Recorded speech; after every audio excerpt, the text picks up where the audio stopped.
Good morning, everybody. Let me just start this video by apologizing. I meant to get this up on New Year's, but some stuff came up and I wasn't able to. So I'm going to make up for that by uploading it today, and then uploading another video tomorrow to keep the usual schedule going. But hello, everybody. This is now my second video of 2025. Happy New Year. I'm glad to see you all back again. I'm glad to see that 2024 didn't totally wreck us all. But you guys already know, it's the beginning of a new month. And I got a new stack of games here to share with you guys. So it's been a bit. And half of these I've been saving for a while because I got these at the beginning of the month. And I didn't take the stickers off, nor did I put them on the shelf, because I wanted to get them all pristine and ready to show off the second I was ready. So we're here now. I think I got 10 games here to share, so let's start at the top with the Prince of Persia reboot game on PS3. I cannot remember exactly when this came out. I want to say it was the late 2000s, maybe 2010, 2011. But I was on board with a Prince of Persia remake at the time, because I'm like, what are you supposed to do after Two Thrones? Because I'm trying to remember when did Forbidden Sands come out. Yeah, I don't even want to get into it. I have played this before a long time ago. Most of the time, this is one of the few Prince of Persia games I didn't have like a physical copy of, because it's like so hard to find. I don't think it's available on digital stores anymore either. There was a DLC epilogue I knew about, which again, I don't know if I can actually play that or not. That's something I gotta figure out. But yeah, I have played this. Eventually, I'm gonna play this for the channel once I see that Prince of Persia videos can actually do well on this platform, or well, at least do well on my channel. I'm sure they do well somewhere. But yeah, that's the first one. Now, this is one that I've been trying to find for a long time, because I knew about the game, I knew about its relevance to the character, but I didn't get to play it myself until now. I found Batman Vengeance. And this one was only 15 bucks, and the Prince of Persia game was 10. But yeah, I am aware of this. I've seen so many people let's play this in the past. I never got to play it myself. This is the first time I've owned a Batman game that's not like Arkham or Lego related, so I'm super glad. And funny enough, this is not the only Batman game I found. We'll get to the next one later. But as long as the music's not copyrighted in this, I'm definitely gonna play this for the channel at some point. I also found GoldenEye Rogue Agent for 10 bucks. I am aware of the fact that there's like 3 different versions of GoldenEye. There's the original N64 version, and then there was a remake. Yeah, there's a remake of GoldenEye, which I can't remember the name of right now, and then there's Rogue Agent. I do not know how Rogue Agent stands up to the other versions of GoldenEye. I am aware of James Bond, but I do not know the extensive history of his games. That's why I tend to ask you guys, so let me know in the comments if you played Rogue Agent, and let me know how it stacks up compared to some of the other games, or more specifically, some of the other versions of GoldenEye. Now, I brought this one up earlier this year, so if you guys have been around since January of 2023, then you'll probably remember me talking about this, but I've managed to track down a copy of the Spider-Man 1 movie game for Xbox. And this one actually comes with the manual, thankfully. All the other ones, or at least the games I've shown off so far, did not. But I got this for $6. And the reason why I'm excited for this one is because, and I brought this up during my, no, actually, I brought this up back in my Spider-Man 1 playthrough, which was in January. Yeah, it was. Yeah. It said I played Spider-Man 2 in June. Yep, okay. So, in January 2023, or in January 2024, I played the Spider-Man 1 movie game. And I only had the PS2 version, and I brought up the fact that if I can ever track down a copy of this, I would play through the game again, just so that I can show off the bonus Kraven level that was locked off and only players who bought the Xbox version could play.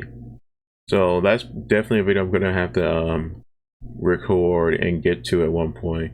I don't know when I'll post it though. Maybe once I'm done with one or two of these current Let's Plays I'm doing and the video schedules die down, maybe I'll upload it then. But yeah, that's something to look forward to. Me playing the Kraven level. For the first time, also, because I never owned the Xbox version till now. And alright, let's continue the 007 train. We got 007 Nightfire. This one also came with the manual, and again, only $8. I keep hearing, ever since I started collecting these James Bond games, and just games in general, I keep hearing conflicting opinions about which James Bond game is the best, and which ones is the worst, and I don't know. I'm definitely going to have to play these at some point to get my own opinion of the franchise, but the fact that there are so many conflicting opinions about which game is the best makes me think that all the games have some sort of merit. All the games have something that makes people enjoy themselves, so I can't wait to see what that is for myself. Alright, how many is that then? That's been 5 games. We still have 5 more games to show off, people. I was really excited for this one because I felt like I found some gems. Like this one. SpongeBob SquarePants. Lights, camera, pans. I'm sure every SpongeBob fan is either aware of this game or has owned/played it before. I was one of those people that was aware of it, but I never got to really play it myself outside of like maybe a friend's house.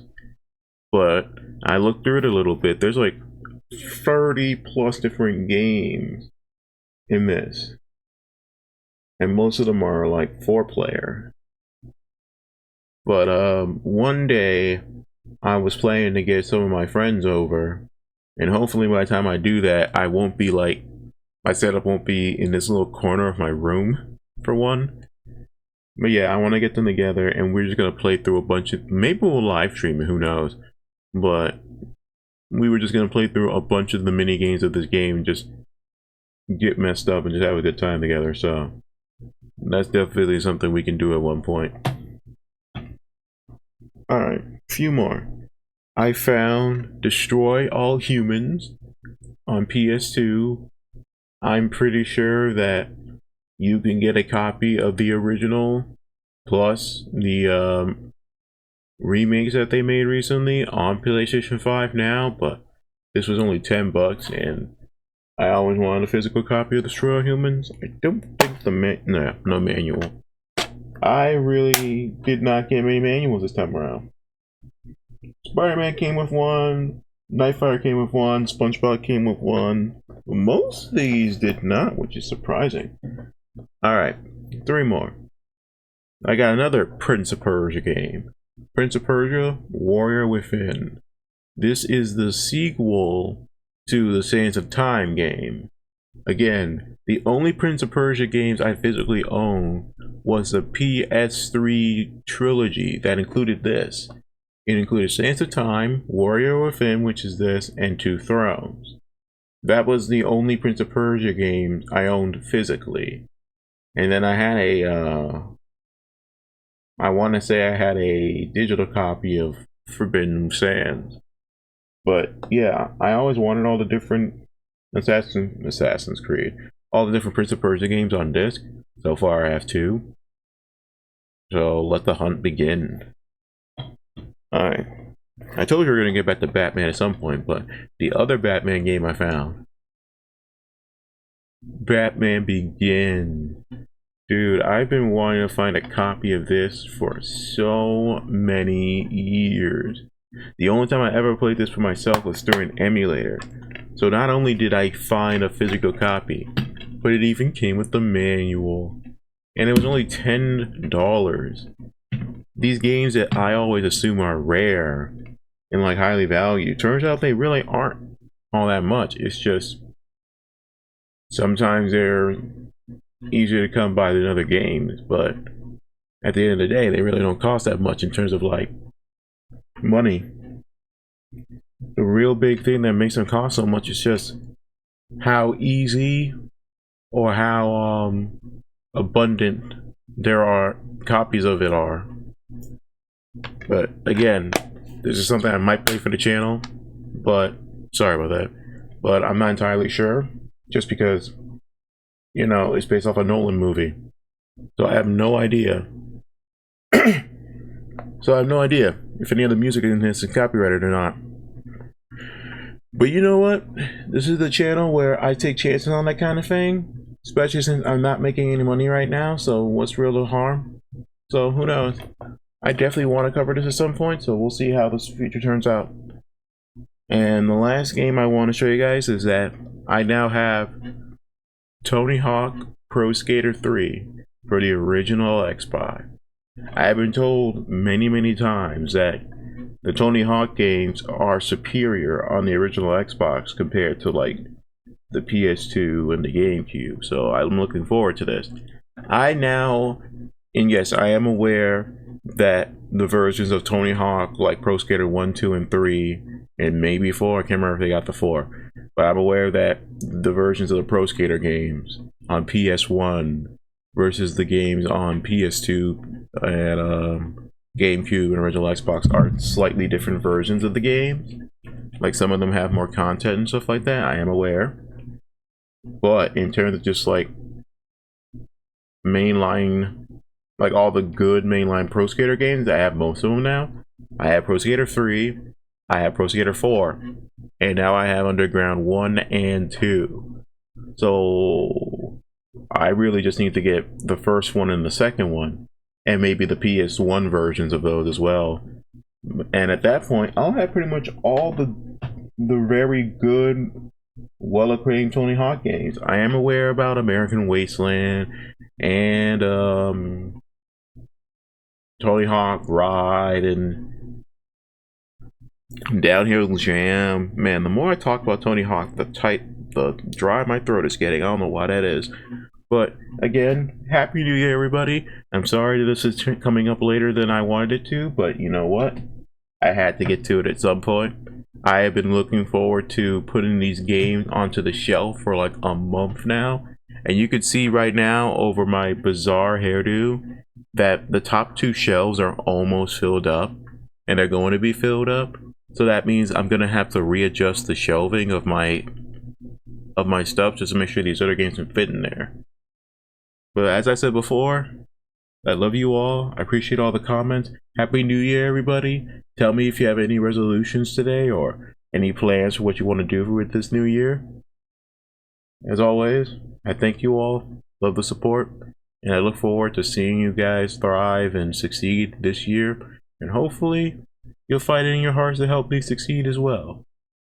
I appreciate all the support, everybody. I will never stop saying that. Love you guys. Peace.